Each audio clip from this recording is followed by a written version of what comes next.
우리가 했던 이야기들을 쭉 종합을 해보면요, 실은 결국 마음의 힘이 뭔가 이 이야기를 우리가 했던 거예요.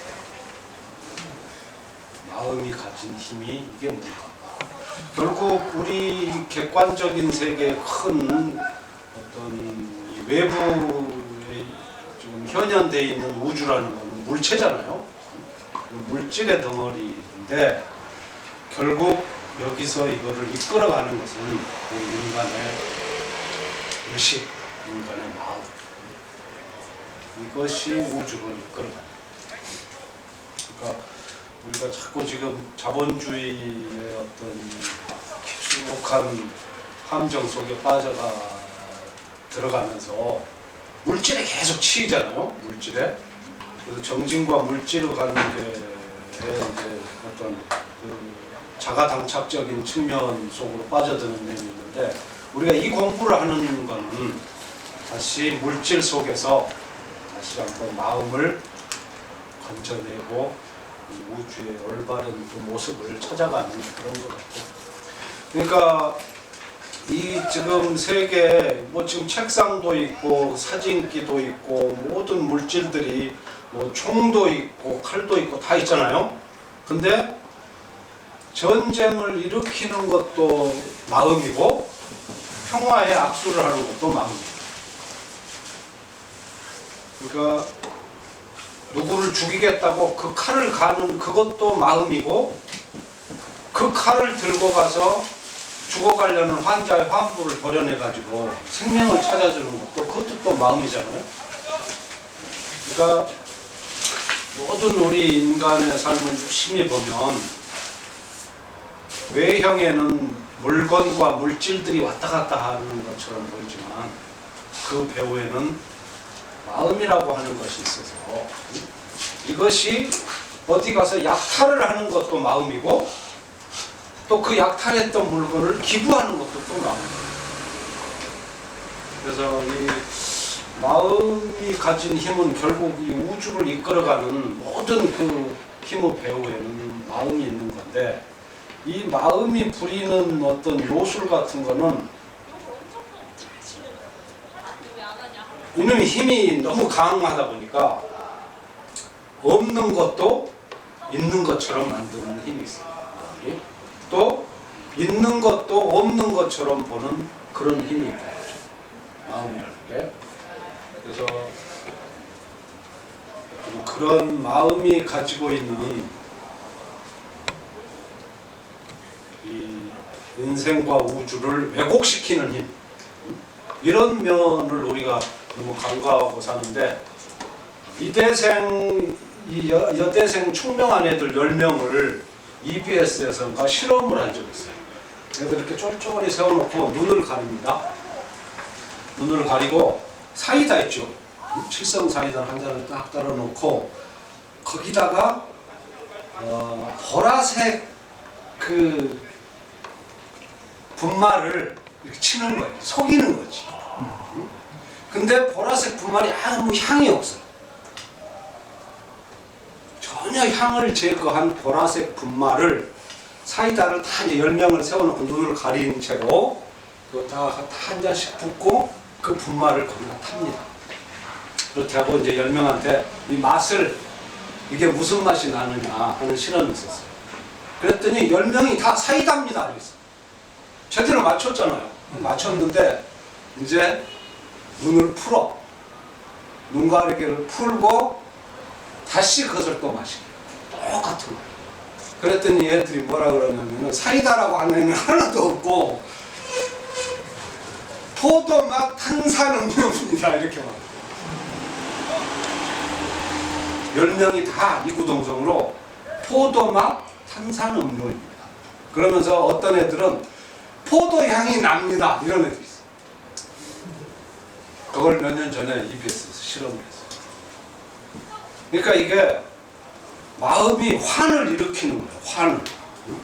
차라리 눈을 가렸을 때는 순수하게 혀의 감촉에 의해서 답을 맞췄는데, 이게 눈이 보니까 여기서 이제 환상이 생기는 거죠.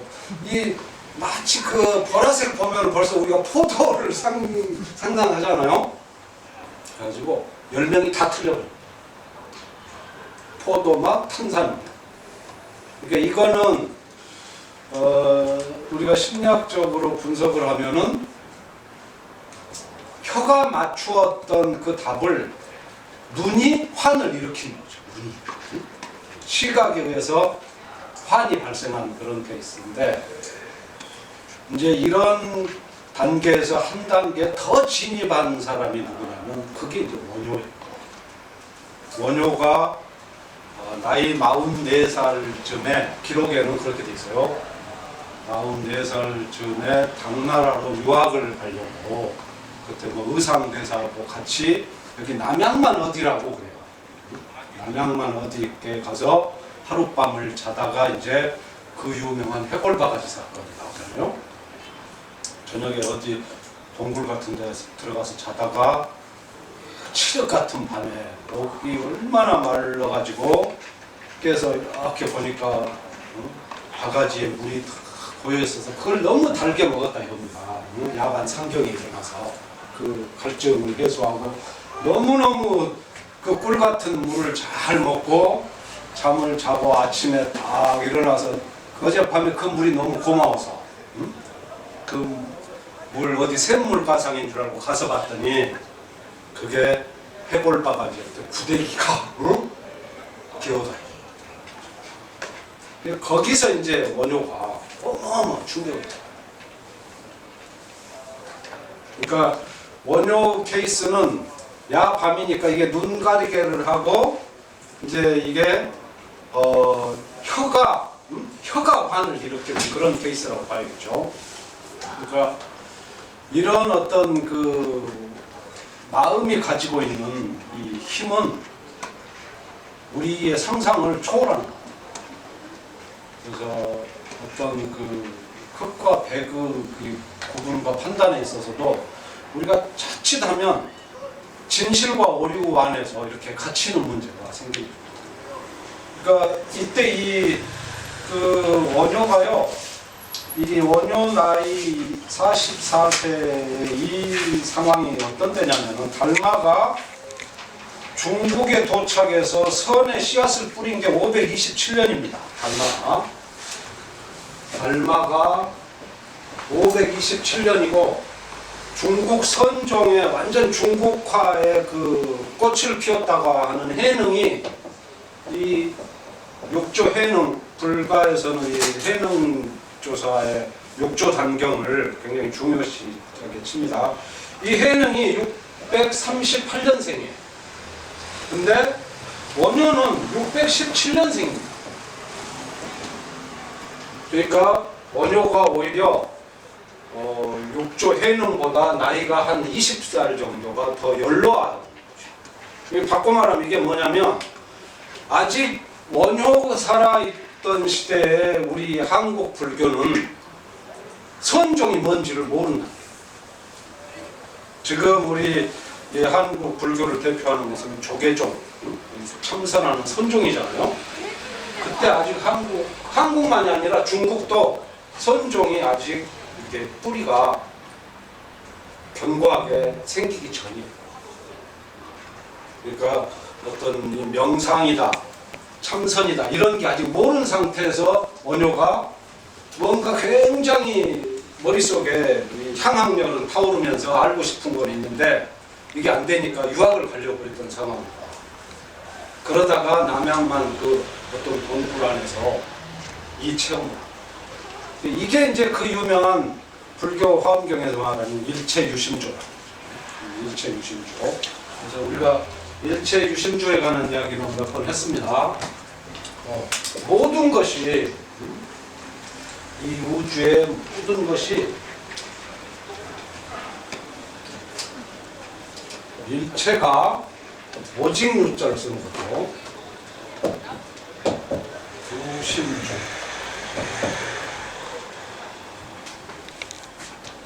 이게 불교 화엄경의 핵심 골자이면서 그날 저녁에 원효가 체험했던 사건의 핵심이죠.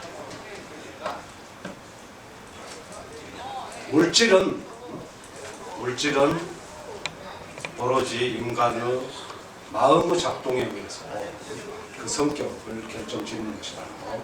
그래서 일체 유심조에 대한 그 지금 우리나라 불교도들의 종래 해석 방식은 뭐냐면 뭐 마음 먹기에 모든 것이 달려있다 이런 식으로 해석들을 많이 해요.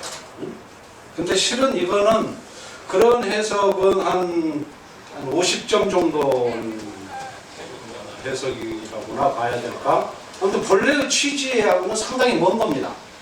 화엄경에서 말하는 이 불교의 근본 교리로 자리 잡은 일체 유심조라는 것은 그런 뜻이 아니고 인간의 모든 인식이라는 것은 이 뇌의 편집을 거친다는 거예요.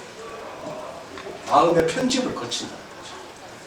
그러니까 바꿔 말하면 인간의 인식에는 오류가 따른다. 그걸 조심해라. 그 뜻입니다. 이게 부처님이 이 말을 했던 거는 일체가 유심조 여기 글자 하나가 생략됐는데 여기가 뭐가 생략됐을까요?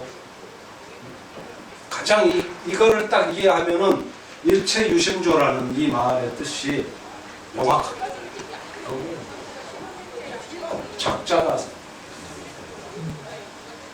모든 게 인간의 두뇌의 조작, 마음의 조작인 겁니다. 인간은 진실과 거짓 사이에서 항상 속을 수 있다는 거죠. 어떤 인식론의 가장 핵심에 있는 우리 인간 심리의 어두운 측면을 예리하게 지금 이야기하고. 그러니까 물론 이걸 잘 알면 뭐 아까처럼 해골바가지 물을 먹고도 병이 나을 수도 있지 않겠어요? 그러니까 모든 게 뭐 마음 먹은 대로 될 수 있다는 그런 해석도 일부 가능하지만 원래의 뜻은 그게 아닙니다. 일체의 모든 사물은 우리가 인식하는 이 우주의 모든 것은 뇌의 편집을 거친 거야. 뇌의 심리의 편집을 거친 거야. 이 의미를 담고.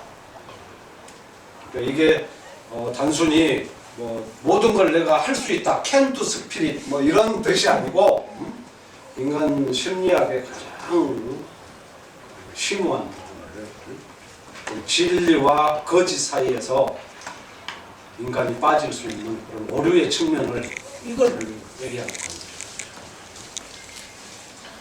그래서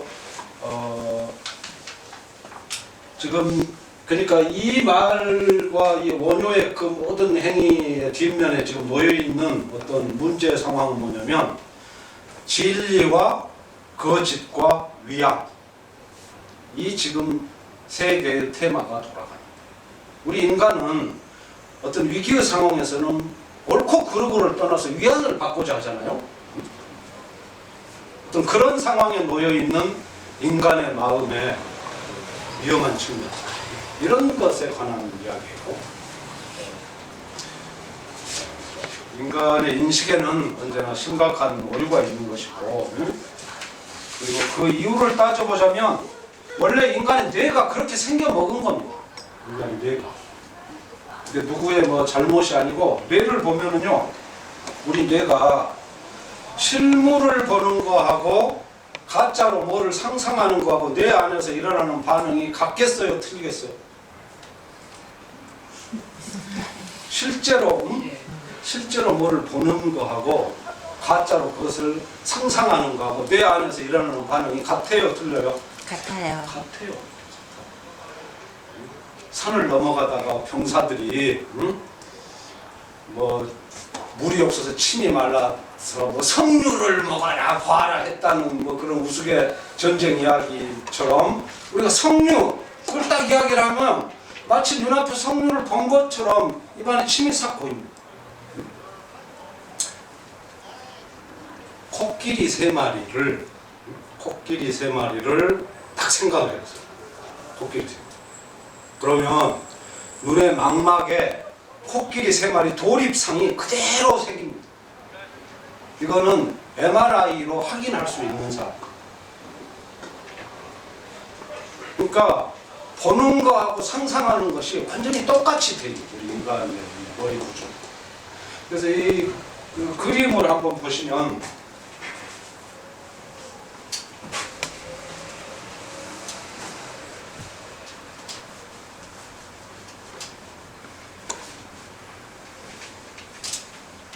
어디서 어디까지가 눈이고 어디서 어디까지가 뇌인지는요 굉장히 어려운 거예요. 그러니까 이렇게 눈이 있습니다. 이 앞에 이제 나무가 한 그루 이렇게 있어요. 나무가. 그러면 여기에 지금 뭐죠? 각막 그래요. 각막. 눈의 최전선에 나와 있는 애. 그다음 요 뒤에 이렇게 돼 있는 애를 뭐라 그러죠? 얘를 망막. 그리고 여기에 이렇게 해서 이제 시신경이 이어지고 이렇게 이어지는데 이 나무가 이게 지금 우리 요 각막 이렇게 2차원 곡면이 이렇게 있어요. 이게 자세히 봐보세요. 그러면은 이게 곡면이기 때문에 이 상의 꼭지점이 어디로 가겠어요? 일로 가겠어요? 일로 가겠어요? 밑으로 오죠. 일로 오는 거예요. 그럼 얘는 어디로 가겠어요? 위로 가죠. 여기 이렇게 중심에서 이렇게 교차하는 거죠. 둥그러니까. 그러면은 그림이 어찌 되냐면 이렇게 생깁니다. 망막에 이렇게 생겨요. 우리 코끼리 세 마리가 뒤집어진 채로 이렇게 세 마리가 얼망절망하니 이렇게 거꾸로 있는 거예요. 근데 이게 시신경을 통하고 다시 쭉 이제 뇌로 딸려 들어가면서 측두엽을 통과합니다. 뇌 측두엽. 측두엽에서 지금 이 뇌과학자들의 편집은 거기서 일어납니다. 측두엽 쪽에서. 그렇게 하고 여기 지금 후뇌엽 뒷부분 여기에 지금 우리 뇌 이 시각 중추가 있잖아요. 여기 오면 이상하게 무슨 요소를 부렸는지 모르는데 다시 전립상이 딱 씁니다. 여기서 두 가지 의문이 생깁니다. 하나는 분명히 망막에서는 돌입상이 생겼는데 시각 중추에 와서는 전립상으로 돌아옵니다. 그 다음에 또 하나는 분명히 이 상황은 2차원 곡면인데 여기는 3차원 영상으로 딱 들어요. 우리 지금 모든 게 3차원이잖아. 근데 바라보고 있는 이 렌즈는 2차원 곡면이고 그러니까 이거를 여기서 여기까지는 분명히 눈 맞지.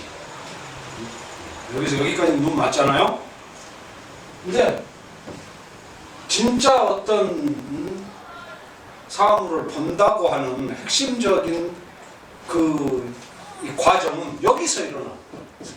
이 돌입상을 우리 뇌 안에서 이 정교하게 이를 데 없는 이 어마어마한 기계가 빙 돌려서 3차원 정립상으로 딱 세워. 이게 뇌라.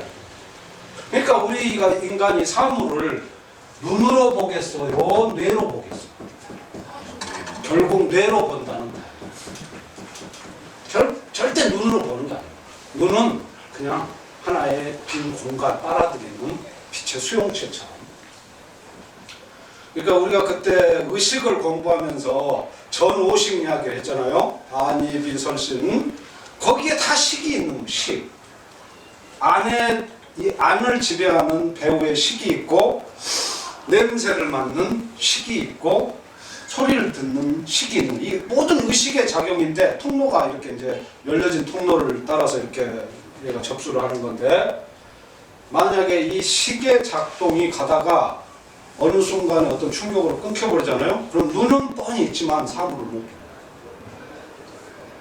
12.12 사태 때 교전 중에 죽은 김호랑 중령이라는 사람이 있었어요. 기억하시나 모르겠네. 그때 12.12 사태 때 그 쿠데타 군에 맞서서 사령관을 보호하려고 대항하다가 장렬히 전사한 애국자 군인이 김호랑 중령인가 소령인가 하는 분이 있었어요. 자기 남편이 총 맞아 죽고 이 여자분이 충격을 얼마나 받았는지 이 세상이 얼마나 꼴보기 싫겠어요. 그래가지고 눈이 멀쩡히 다 이렇게 있는데 사물하고 의식이 이 세상 꼴보기 싫은 이 마음의 힘 때문에 의식이 여기를 안 오는 거죠. 눈까지. 그래가지고 그 김호랑 소령 그 부인 사연이 신문에 난지였어요. 실명. 멀쩡한데 병원에 가도요 눈이 아무 이상이 없어. 근데 안 보여. 결국 이거는 밖에 나와 있는 하나의 구조물이고 우리 배구를 전체를 장악하고 이 우주를 돌리는 건 마음이에요. 이거 봐보세요. 여기까지가 이게 이 눈이지. 여기서부터는 뇌장.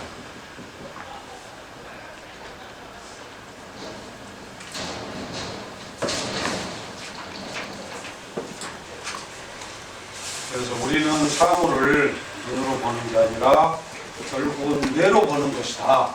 이 말이 결국 일체유심조라는 뜻이에요. 부처님이 이 말을 하고 싶었던 것이다. 그때는 이런 식으로 과학이 발달하지 않아서 이런 분석적인 용어는 쓰지 못했지만 모든 것은 우리 뇌의 편집에 의한 것이다. 마음의 편집에 이게 일체유심조라는 말을 했던 그 본뜻인 거고 이게 요즘 과학에서 말하는 참여적인 우주라는 게 바로 이런 겁니다. 이 우주가 우리가 이렇게 관찰하는 우주가 아니라는 거예요. 옛날에는 우주를 관찰적 우주로 생각을 했거든요. 이것은 객관적 사실로서 존재하는 우주이고 우리는 순수하게 그것을 관찰만 한다. 이렇게 생각. 관찰하는 게 아니잖아요. 안에서 만들고 편집하죠.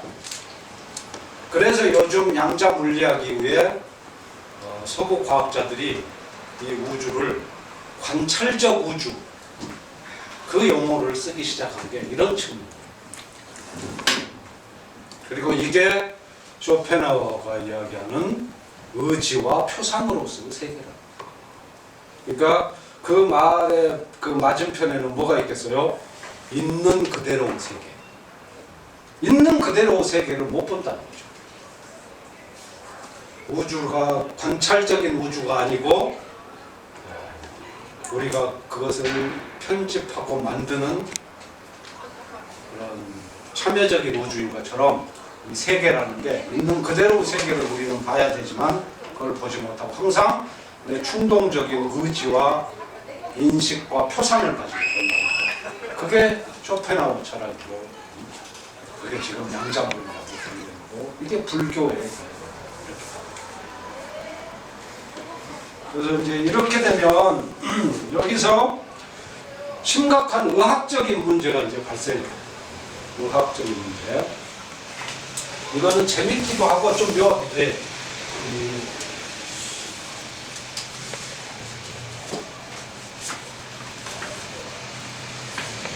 요즘 들어서 이제 이 분야의 연구들을 많이 하니까 이야기들이 나오는데 환상통 이야기 들어보셨어요? 환상통. 환상통.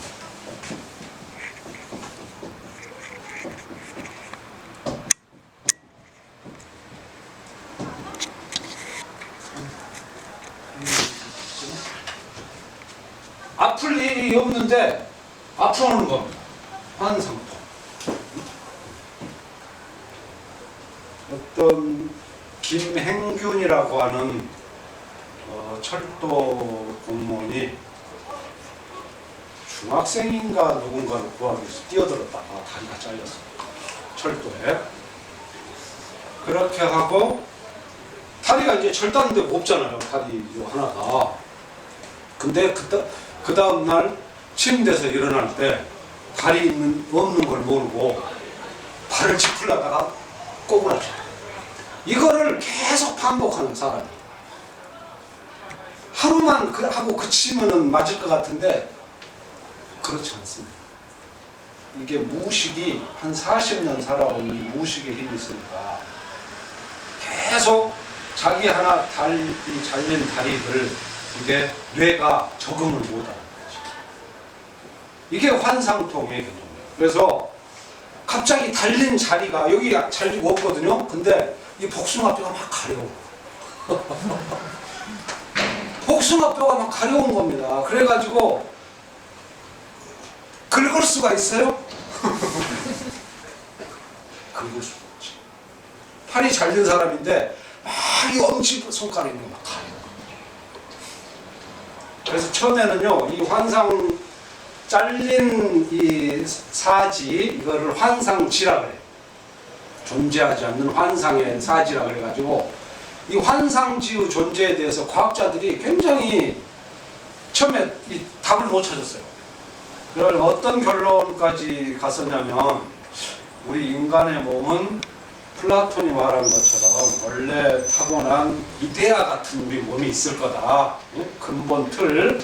그래서 이게 하나가 잘리더라도 전기적으로는 계속 이게 소통이 되는 무슨 보이지 않는 몸이 있을 거다.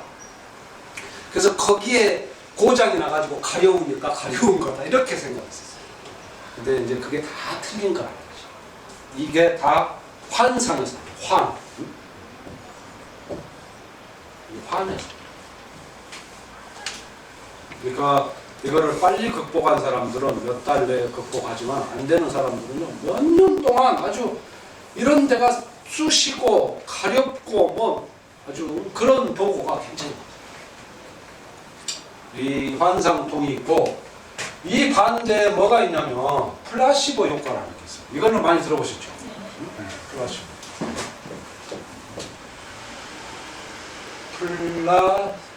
플라시보 효과를 말해요. 이거는요 멕시코 그 의대 팀들이 텍사스 의대 팀들이 류마티스 환자를 두 그룹으로 갈랐어요. 20명씩 갈라가지고 수술을 했는데 한 군데에 가서는 가짜 수술을 하고 한 군데는 진짜 수술을 하고. 그러니까 가짜 수술은 어떻게 하냐면 거기다 칼집만 상내고 피 좀 나오게 마취시키고 모든 행위를 똑같이 하는 거예요. 그리고 수술 흔적만 따는 거예요. 그렇게 하고 20명씩 지금 해놨잖아요. 2년 후에 이 수술의 경과를 다 이제 쫓아가서 확인해 보니까 다들 건강하고 잘 살고 있어.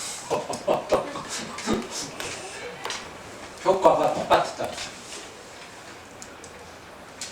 그리고 이제 이거는 수술까지 한 케이스고 주사요법으로는 류마티스 환자들은 진통이 심하잖아요. 통증이.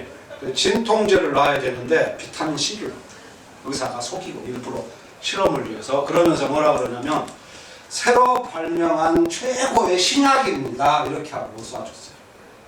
그러고 나중에 조사를 했더니 효과가 바로 나타났다고 굉장히 좋아요. 비타민 C. 그러니까 이런 게 다 뭐겠어요. 이게 지금 이거는 어떤 효과가 마음에 의해서 어떤 환이 형성되고 새로 나타나서 치료 효과를 일으키는 거죠. 환은 환인데 여기서는 치료 효과를 일으키는 거고 이거는 환은 환인데 고통을 일으키는 거예요. 그러니까 마음의 힘이 긍정적으로 가면 그 긍정의 힘에서 극대화된 형태로 표현이 되는 거고 부정적으로 가면 또 한없이 거기 가서 어떤 실체가 있는 것처럼 만든다. 이게 지금 마음의 두 측면이죠. 근데 둘 다 실은 이게 둘 다 최면이고 환입니다. 둘 다 최면이고. 그러니까 원효도 그날 밤에 분명히 이 플라시보 효과를 강력하게 체험을 했죠. 응? 그 바가지, 해골 바가지 더러운 물을 먹고 너무나도 꿀같이 마시고 모든 게 진정이 돼서 잠을 잘 잤으니까 의학적으로 보자면 강력한 어떤 플라시보 효과가 일어났던 것은 사실이죠. 원효도. 근데 이 사람은 자기 인생의 아주 심오한 어떤 철학적인 추구 과정에서 굉장히 강력한 형태의 이런 해골 바가지라는 독특한 체험을 하면서 보통 사람 이상의 문제의 핵심에 직면을 하죠. 그러니까 원효가 위대한 거는 그건 것 같아요. 제가 보기에는 보통 사람들은 이런 플라시보 효과를 느끼고 즐기는 데서 만족하는 많은데 원효는 이 플라시보 효과를 내던져버렸다.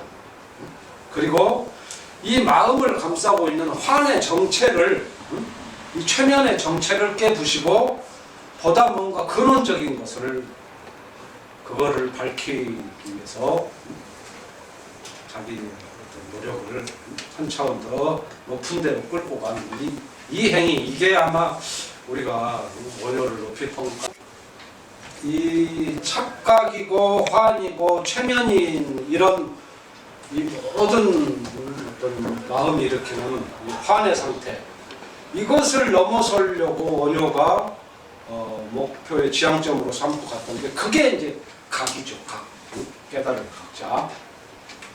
여기서 이제 어떤 불교 철학의 핵심적인 게 도가하고 연결되는 건데,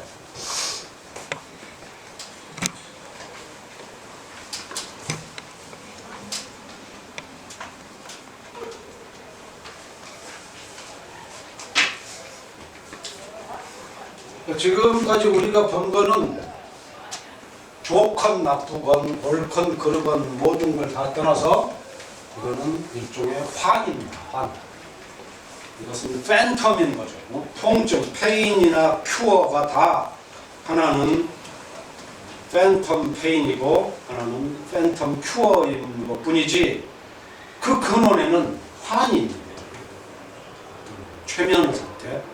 그리고 이거를 깨는 거, 이 껍질을 깨고 상대 세계의 껍질을 깨고 절대 세계의 투명한 상태로 나아가려고 하는 이 원효의 노력, 이제 이런 게 이게 이제 각이죠. 이게 깨달음. 이 깨달음을, 이걸 도가에서는 이걸 여자가 허라고 불러요. 그러니까 각과 허는 실은 같은 겁니다. 얼른 보면은 이게 어떻게 연결될까 싶지만은 내면에 텅 빈 순수한 상태로 들어가야 자기의 내적 본질을 깨달을 수 있습니다. 그러니까 서로가 지금 서로를 보완하고 있죠. 뭔가가 잡티가 자꾸 섞여 있는 상태에서는 절대 자기의 순수한 내적 본질에 대한 깨달음이 올 수가 없는 거예요. 이때는 이 화하는 상태에 지금 먹혀 있는 거지, 마음. 뭔가가 최면의 상태, 뭔가가 지금 그런 자신의 각성을 가로막는 어떤 위안의 기술이랄까, 어떤 왜곡과 투사를 즐기는 인간의 보편적인 그 심리의 환 속에 놓여 있는 건데, 이걸 깨뜨리고 나오는 이 노력이 계속 껍질을 깨면서 저 어떤 우리 먹구름으로 친다는 환이, 그것이 거쳤을 때 순수한 태양이 나오는 것 같은 그런 상황. 이게 이제 불교와 도교가 만나는 지점.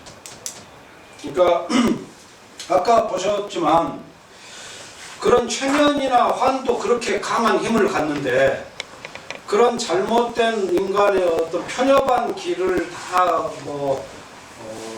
얼룩이 묻은 것과 같은 상태, 잘못된 그런 오점이 묻은 상태의 힘도 그렇게 강한데, 모든 걸 순수하게 다 걷어낸 이런 허우 상태에 도달하는 인간의 마음의 힘이 얼마나 강해지겠어요. 이게 인간 마음의 그 어떤 힘과 역량이 이게 극대의 대가 되고 만능의 능이 되는 그런 상태입니다. 그러니까 이 상황에 대한 이제 노력들을 고대 문서를 보면서 이제 이런 이해를 가지고 우리가 지금 잊혀졌던 어떤 과거의 그 전통을 찾아가면서 그런 공부를 지금 하는 거죠. 이 여자의 지금 허를 우리가 여러 차례 지금 이야기를 했는데, 여자 사상의 전체는요, 이 허에서 흘러나오는 겁니다. 여자는 자기 스스로 그때 당시까지 존재했던 모든 철학자 중에 아무도 이야기하지 않았던 존재의 높은 단계 허에 올라가서 비로소 도를 이야기할 수가 있었다. 완전히 자신을 텅 비운 순수한 상태에서 그 달이 조용한 호수 수면에 그대로 비추듯이 그 도를 본 거죠. 그래서 이제 이 이야기를 한마디를 하고 갔는데, 이게 너무 간략하게 스냅 사진 찍듯이 한번 치고 가니까 사람들이 충분히 알아듣지를 못하는 문제가 노자 사후 100년, 200년 이어지더라고요. 그래서 이 점을 가장 깊이 파고들었던 사람이 장자이고, 그래서 장자가 노자를 연구한 끝에 노자의 허를 설명하기 위해서 노자가 안출한 개념이 뭐냐면, 노자의 트레이드 마크와 같은 망이 여기서 나옵니다. 노자의 핵심 철학은 좌망이 있는 거죠.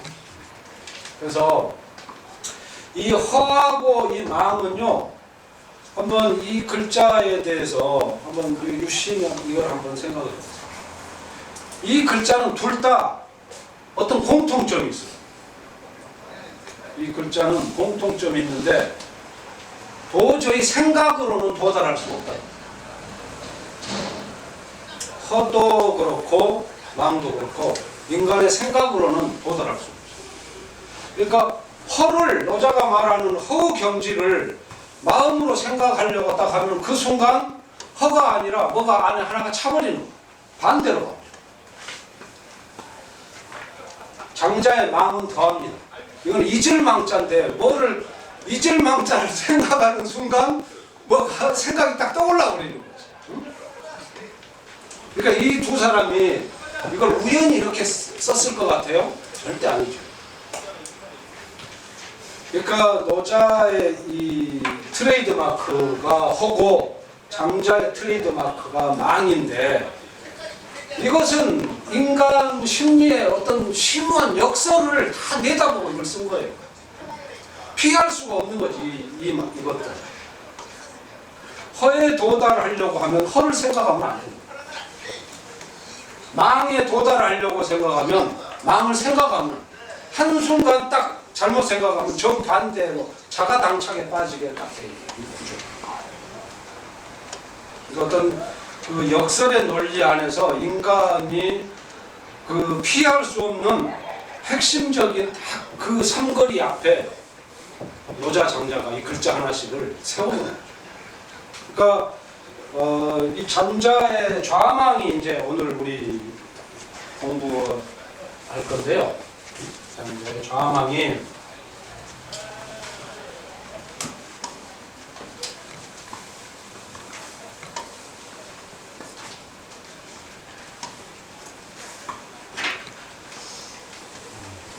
장자가 말하는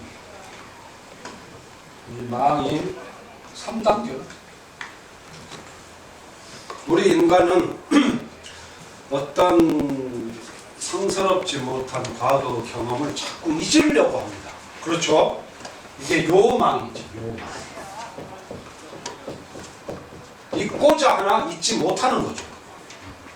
이게 우리 늘 공부했던 의식의 상태입니다.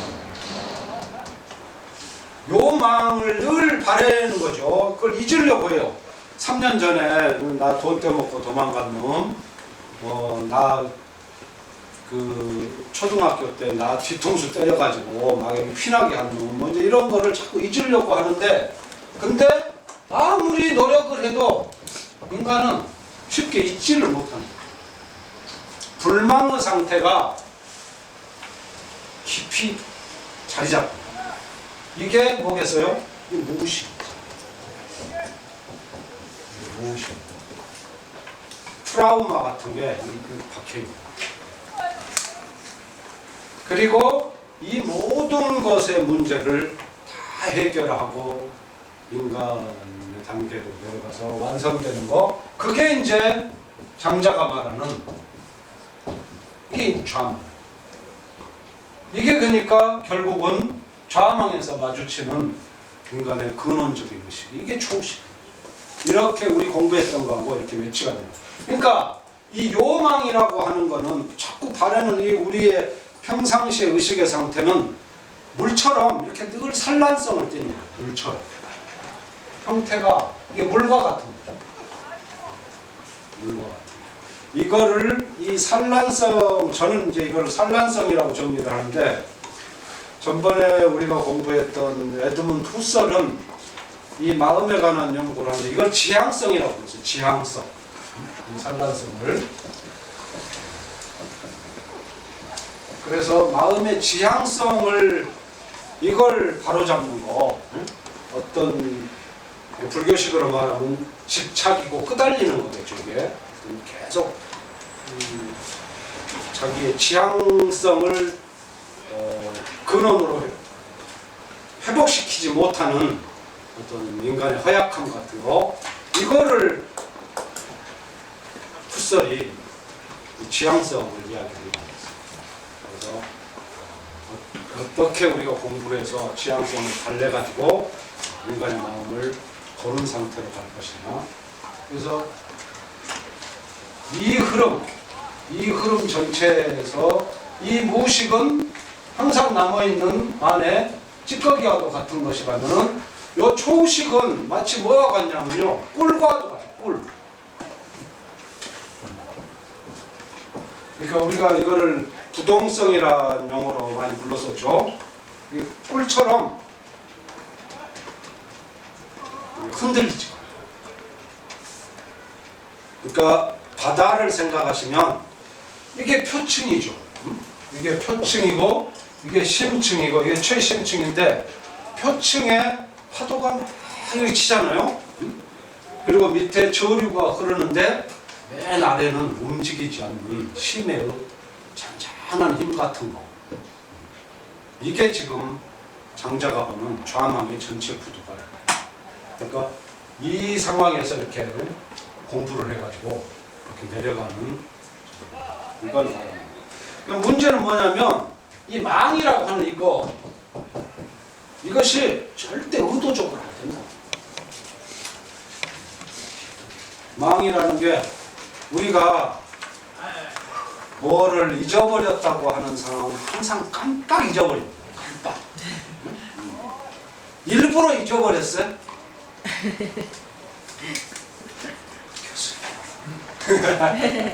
일부러 잊어버렸어? 그게 안 된다는 거죠. 그러니까 문법 자체가 성립이 안 돼버리잖아. 항상 우리는 내 전 존재가 그 문제를 잊었을 때 깜빡 잊는 거지, 일부는 잊고 일부는 안 잊은 채로 남아있으면서 내가 선별적으로 뭘 잘라가지고 일부러 잊어버릴 수가 있으면 뭐 걱정이 뭐 있겠어요. 다 스위치 꺼버리고 오늘 슬퍼할 일도 괴로워할 일도 하나도 없지. 일부러 다 잊어버리는데 장자가 왜 이 왕자를 썼을까? 이게 오묘한 거야. 이게 인간의 어떤 무의식이 가지고 있는 모든 문제를 다 내다보고 이 말 한마디를 탁 치면 모두가 피할 수가 없잖아. 회장님 슬프고 괴로운 일 일부러 잊어버리실 수 있어요?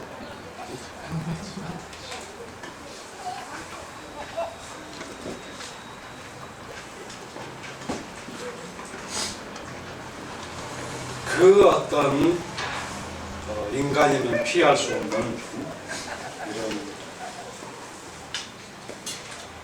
그래서 마음의 자유자재한 상태, 그게 각인데 아까 말한 불교에 그 각의 실질적인 내용을 이루는 것은 망이다. 어떻게 자유자재로 한 인간이 잊어버릴 수 있고 자기 자신이 아닌 것으로부터 결별할 수 있고 마음의 내면을 대청소를 할 수 있는가. 그 문제가 장자가 망자 하나에 다 들어요. 그래서 장자가 여자의 그 허를 계속 이렇게 설명을 하는 거예요. 사람들한테 알아먹어. 이게 결국은 허거든요. 다만 허는 그 텅 빈 순수한 상태를 말하는 거고, 장자의 망이라는 것은 현실에서 우리가 잊지 못하는 이 중생의 이 상태를 예리하게 찝어서 말합니다. 그러면서 이제 이 장자의 좌망설법이 시작입니다. 장자의 좌망편을 선생님이 한번 여쭤보겠습니다. 빨간 글씨거든요. 공자가 물었다. 무엇 말이냐? 저는 인인이 의인이 하는 것을 잊어버렸습니다. 좋다. 허나 아직 멀었다. 얼마 후 아내가 다시 공자를 만나서 말했다. 저는 뭔가 얻은 바가 있습니다. 무엇 말이냐? 저는 예인이 악인이 하는 것을 잊어버렸습니다. 좋다. 허나 아직 멀었다. 얼마 후 아내가 다시 공자를 만나서 말했다. 저는 뭔가 얻은 바가 있습니다. 무엇 말이냐? 저는 좌망을 하게 되었습니다. 공자가 깜짝 놀라 물었다. 네, 가장 핵심적인 철학이 좌망인데 그게 이 14자로 압축이 됩니다.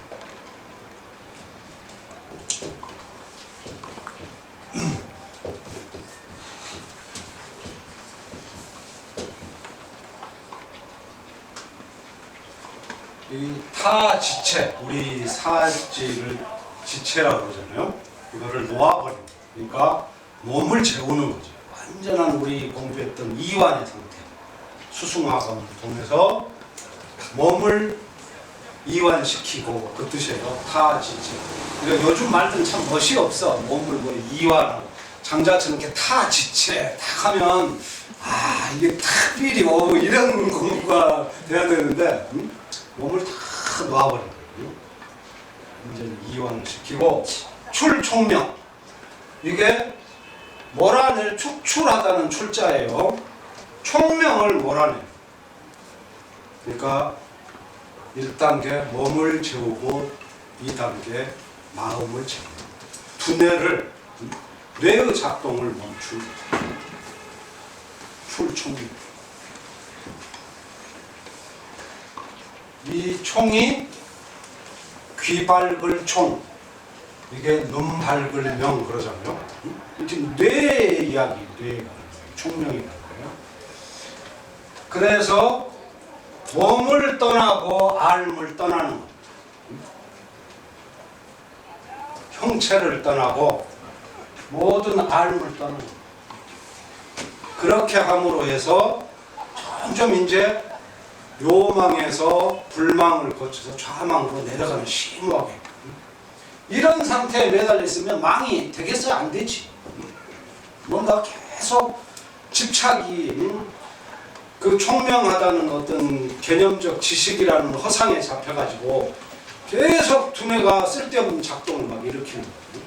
진리도 아닌 것을 그거에 씌워가지고 그래서 몸이라는 형체를 잃어버리고 마음이 갖는 모든 그런 삶을 떠남으로써 그때 무한의 세계와 하는 거죠. 이게 이제 우리식으로 말하면 초실. 여기서 문제는 이 총명입니다. 총명. 지금 오늘날 누가 총명을 떨쳐버리고자 하는 사람이 누가 있습니까? 우리가 지금 대한민국에서 특히 인간과 인간 사이에 이 경쟁이 과도한 이 사회에서 인문학을 하는 것조차도 지금 보다 총명해지려고들 해요. 근데 장자 말을 들어보세요. 그런 단계가 아니죠. 장자가 하는 말은 그런 모든 인간의 뇌의 작동, 이게 지금 일체 유심조를 어떻게 벗어날 것인가에 관한 노자의 장자의 해법이에요. 부처님이 일체 유심조를 위협한 거다. 인간의 마음이 가지고 있는 어떤 그 스스로를 속일 수 있는 사악한 측면이 있다. 이렇게 경고를 한 거잖아요. 그거를 넘어설 수 있는 장자 자신의 답이 이거지. 어떻게 하면 그 마음을 잠재울 것이냐. 총명을 놓아버린다. 뇌의 작동을 멈춰. 그러니까 지금 노자 장자를 해석함에 있어서 마지막에 와서 부딪히는 게 이겁니다. 학자들이란 사람들은 평생을 총명으로 먹고 살아오고 그 총명을 위해서 일생을 바쳐왔는데 노자 장자는 깊이 들어가면 들어갈수록 망을 이야기하고 모든 것을 다 놓아버리는 허를 이야기하다 보니까 학자들이 여기 와서 주춤하는 거예요. 설명을 할 수 없는 거예요. 자기 가진 것을 다 내려놔버려야 됩니다. 그래서 이 학자들이 쓴 노자 장자의 책은 이 가장 심오한 그 철학의 핵심 부에 와가지고 말이 막혀서 더 이상 진도를 못 나가. 대충 그냥 뜻풀이나 하고 넘어가고 이 대목을 도망가고. 왜? 자기의 학문의 핵심 무기를 버리라고 하니까 버릴 수가 없는 거예요. 그러니까 이게 안 되니까 일체유심조라는 용어이 불교의 이 중요한 심리학적인 통찰이 불교 안에서도 자꾸 이게 왜곡되는 거예요. 왜곡돼. 다른 뜻으로. 절대 그게 아닌 건데 그 마음이 일으키는 어떤 모든 장난, 두뇌의 모든 술수, 그것을 벗어나서 어떤 깨침을 얻어야 한다. 사물의 진정한 상을 봐야 한다. 이게 옛 현인들의 말씀인데 거기를 못 가고 팽팽 도는 거죠. 우리 공부를. 그래서 이 노자장자는 결국 들어가면 갈수록 학자들하고 사이가 좋을 수가 없어. 그래서 노자가 처음부터 그 점을 예리하게 스스로 보고 보호하고 구분을 잘 해놨던 거죠.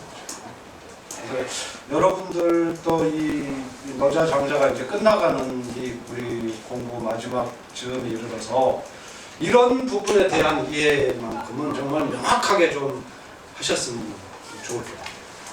절대 이거는 어떤 인간의 이 뇌를 통한 개념적인 지식, 단념의 구조, 형이상학의 틀 이런 걸로 갈 수가 없습니다. 그래서 전번 시간에 했던 것처럼 장자가 인간의 마음이라는 궁구부 진리에 못 가고 지 부합하는 것에서 멈춘다고 했죠. 그게 심지어부였잖아요. 다 어떤 부처님 말씀이나 노자 장자의 말씀들이 다 실은 그 어떤 최고 경지에서 인간이 깨고 나와야 하는 그 상대 세계 끝에서 절대 세계로 가려고 하는 그 지점을 계속 때려주는 것이에요. 그러니까 이거를 우리 그 공부했던 뇌로 보자면 이렇게 하면 이 총명 이게 어디겠어요? 여기 요거지. 인간의 심피질, 이성적인 뭐 칠정을 가리키는 이런 어떤 본능의 뇌, 감정의 뇌도 일부 들어있겠죠. 자꾸 우리가 총명하다고 하는 사람이 막 지적질도 잘하고 화도 잘 내잖아요.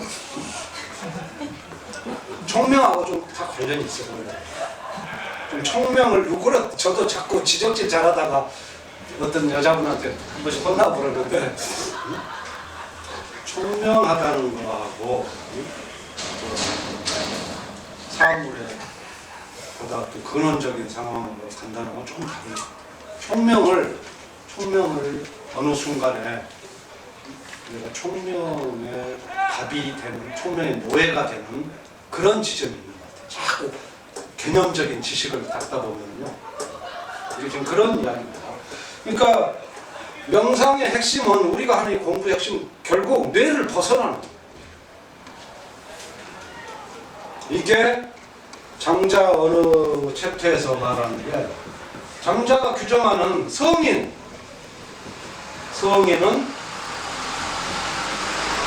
휴식, 성인은 오직 쉬고 쉴 뿐이다 이런 거죠. 성인 휴식. 그러니까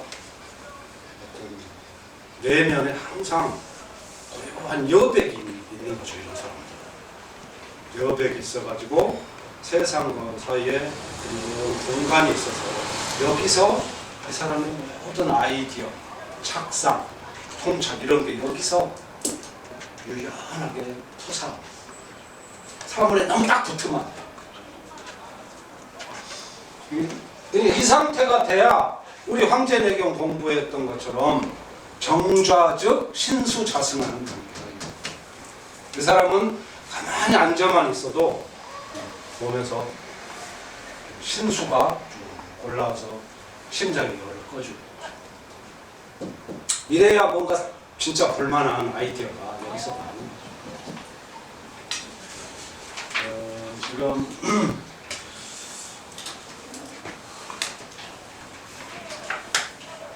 이것과 관련해 가지고 재밌는 에피소드 하나를 간략히 이야기를 해보겠습니다. 이거를 잘 이해를 하셔야 돼요. 이 상황을. 이거를 잘못 이해하면은 이제 정반대의 결과에 도달해 가지고 몸에 큰 병이 오는 그런 일이 생깁니다. 그런 사람이 누구냐면 이 중국의 명나라 때 철학자 왕양명이한테 그런 일이 생겼어요. 제가 옛날에도 왕양명 이야기를 슬쩍 한 적이 있는데 왕양명의 이 이야기는요 실은 굉장히 중요합니다. 이 이야기는 공부의 방법론이 잘못되면 어떤 결과에 이르는지에 관한 아주 중요한 그런 모범적인 케이스가 될 수 있어요. 노자가 이제 허를 이야기했습니다. 노자가 이게 어마어마한 높은 경지에 가 있어서 뭔가 찬연히 빛을 발하는데 이걸 누가가 땡겨다 쓸 수는 없어요. 이미 완전히 도가의 물건이 되어버렸지. 그러면서 노자가 이 허우 경지에서 자기가 봤던 도를 계속 설파를 하는 거예요. 도를 경험하고 이 싸움이 BC 5세기부터 AD 10세기까지 주희가 12세기 정도 사람이거든요. 거의 한 1500년간을 이어졌는 겁니다. 이때 드디어 15세기가 흐른 후에 유가에서 도에 대항할 만한 철학적인 개념을 처음으로 안추고 그게 뭐냐? 그게 이해입니다. 이 도는 도가의 물건이죠. 이걸 갖다 쓸 수가 없으니까 계속 고민을 하다가 성리학자들이 AD 12세기에 이르러가지고 드디어 이 성리학의 이자를 뜻하는 자기네들의 구세주와 같은 이 이자를 학문적으로 발굴을 해요. 1500년이 걸려요. 이 이자 하나 나옵니다. 이 고대 중국의 역사는요, 유가와 이 도가, 불가 세 개의 계속 어떤 항쟁하는 이 힘의 교류, 이 관계에서 보면은 아주 흥미롭습니다. 그래서 드디어 이 이를 발견했잖아요. 그래서 이제 주인은 자기 일생의 어떤 소명을 다하고 이렇게 정리를 합니다. 이 세상에는 천리라는 게 있다. 천리. 이 우주에는 천리라는 게 있고 이 천리는 모든 개개의 사물에 다 들어와 있다. 모든 개개의 사물에. 그래서 우리가 오늘 어떤 사물의 이치를 하나를 깨우치고 또 내일 어떤 사물의 이치를 하나를 또 깨우쳐서 하루 이렇게 쌓아가면 이걸 화려한 관통해서 어느 날에 우리가 천리에 도달할 수 있을 것이다. 이게 주의 성리학의 기본 골자입니다. 아주 간단하게 이야기하면. 이 말에 무슨 잘못된 뜻이 있습니까? 너무나 당연하고 옳은 말 같잖아요. 점진적인 사물의 깨침을 공부해서 어느 날 화려한 관통해서 천리에 있는 것.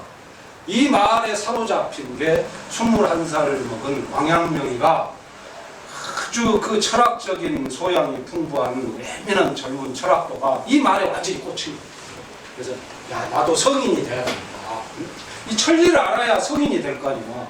우리 동양의 모든 공부는 어떻게 인간이 이 자아의 상대적인 세계를 깨고 이 절대의 세계의 한 자락을 잡아서 성인이 되느냐 이 공부였었거든요.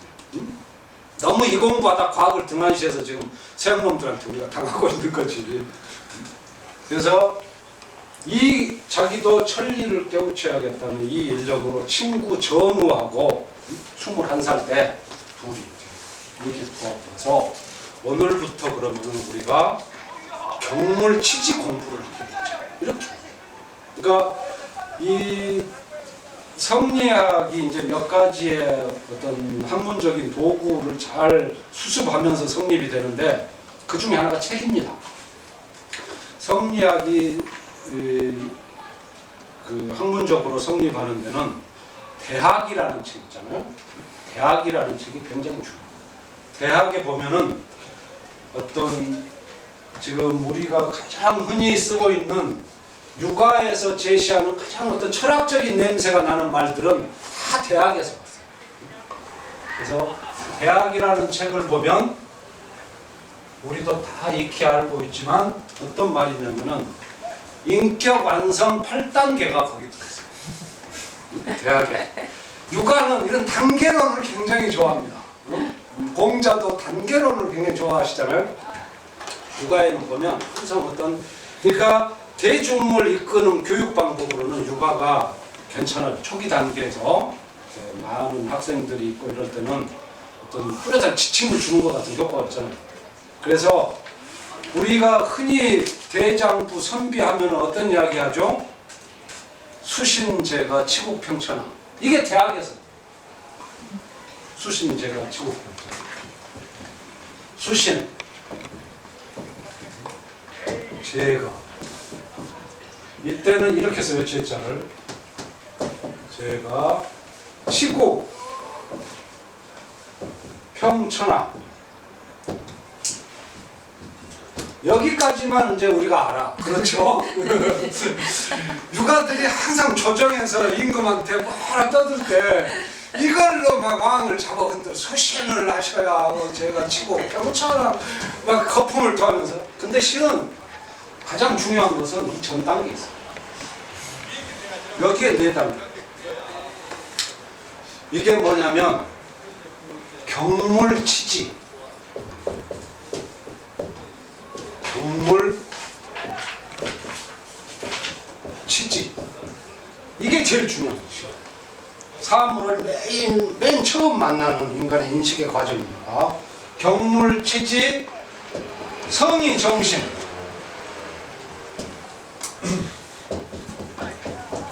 성의 정신, 수신, 제가, 치국평천, 이 8단계로 나가요. 이게 대학에 있는 8조문이거든요. 이게 딱 있는 거죠. 주의가 대학을 보니까 이게 눈에 확 들어오는 주의입니다. 그래서 우리가 성인이 되기 위해서는 맨 처음에 경물, 격이라는 것은 나아가다, 맞닥뜨리다, 분석하다, 파고든다, 그런 뜻이에요.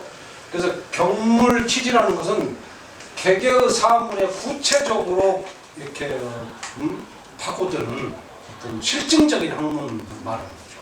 그렇게 하면 진정한 알매 이르는, 치지라는 게 진정한 알매 이르는 겁니다.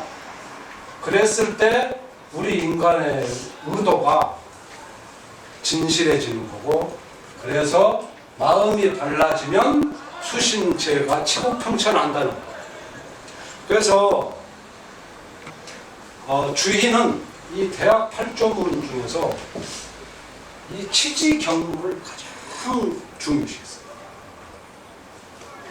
모든 학문의 시작은 여기서부터. 그래서 아까 말씀드린 게 오늘은 이 사물을 열심히 궁구하고 파고들고, 그걸 그 사람들 용어로요, 오늘 하루는 대나무를 격하고 내일은 구름을 격하고 모레는 돌을 격해 깨고 부시고 분석해 들어가면서 개개의 이치를 다 꿰뚫어 한다는 거죠. 그래서 참다운 발매를, 이 경물치지, 여기에 이제 왕양명이 완전히 사로잡혀. 우리 21살을 살았고 그 친구랑 둘이, 야, 우리 내일부터 대나무를 가지고 경무를 시작하자. 대나무. 그래가지고 이 두 젊은이가 앉아서 하루 종일 대나무하고 눈싸움. 그럴 수 있습니다. 이거 나중에 한번 곰곰이 생각해. 대나무에 이치가 들었다고 그랬잖아요. 주자라는 큰 성인이. 응? 그 대나무에 뭔가 분명히 이치가 하나 있어. 그거를 깨우치기 위해서 대나무를 계속 경무를 하는 거예요. 대나무를 계속 생각하는 거예요. 그렇죠. 그러다가 보통 사람 같으면 조금 하다가 이게 뭐 되겠어? 그러고 때려쳐버리지 않겠어요? 근데 진짜 이 심지가 굳은 사람들은 좀 틀려요. 그래가지고 전우라는 친구는 얼마나 이게 몸과 마음을 쏟아버리고 3일 만에 병이 나서 쓰러져 버렸어요. 그 전우는 떨어져 나가고 우리의 왕양명은 다시 거기서 나흘을 더 버티고 일주일을 버티고 결국 일주일 되니까 너무 이 마음을 신경을 써가지고 병이 왔어요. 쓰러져.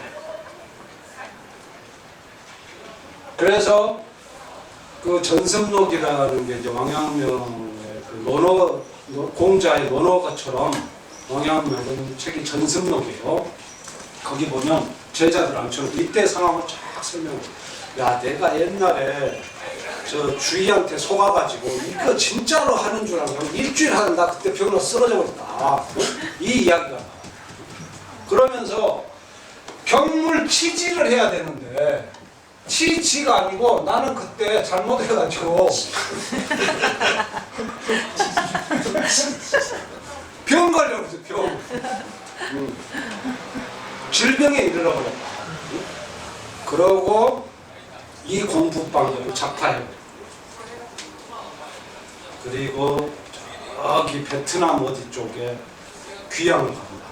조정에서 일이 잘못돼가지고 찍혀가지고 그래서 거기서 그 야만인들 아무 먹물이 들지 않는 사람들 속에 살면서 혼자 부족하게 옛날에 이 문제를 다시 꺼내가지고 내가 그때 주희한테 완전히 속았구나. 이걸 알고 공부 방법론을 완전히 다시 깨우쳐서 그래서 이 사람이 양명학이라는 새로운 철학을 수립.